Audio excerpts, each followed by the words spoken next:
actually all art is political. No. Art is inherently political. No, it isn't. Yes, it is. But I'm not gonna harp on that because he very quickly made a follow-up video, which I think is actually a much more interesting one to respond to. I'm making this video because I don't want to have this debate 1,000 times if the original video ends up doing well. Fair enough.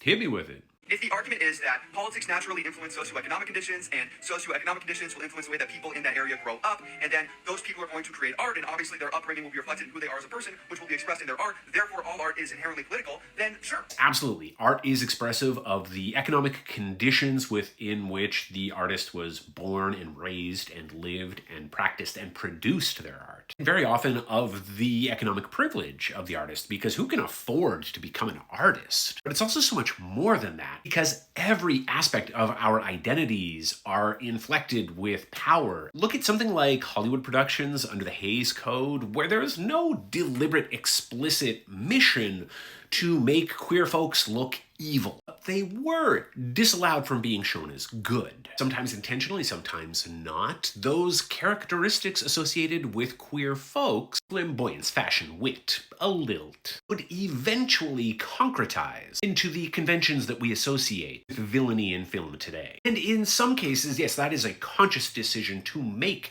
the villain more sexually ambiguous. In a lot of cases, it was simply that the characteristics associated with sexual ambiguity were also associated with evil. And that is politics. But I think that colloquially speaking, your slogan is unclear. And I don't know if it's intentionally misleading or accidentally misleading, but it's definitely misleading. I would counter that it's provocative. It's a conversation starter. It is supposed to elicit questions, curiosity. If I say that a band is apolitical, everyone will understand that I'm suggesting that the band itself is not aiming to push political messaging or make social critiques with their music. If I say that music is political, that seems to come with the connotation that there's political messaging actually built into the music. In which case we can make a distinction between artists that are explicitly or implicitly political. The implicitly political is still political because it speaks to the power to appear to not be political at all. The privilege to say that my love story between a man and a woman is not about heteronormativity or heterosexuality, that it's not about politics at all,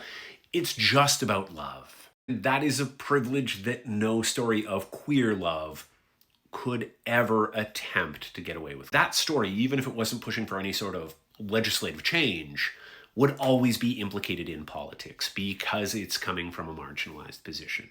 Maybe I'm wrong, though. Yes, you are, but hope that helped.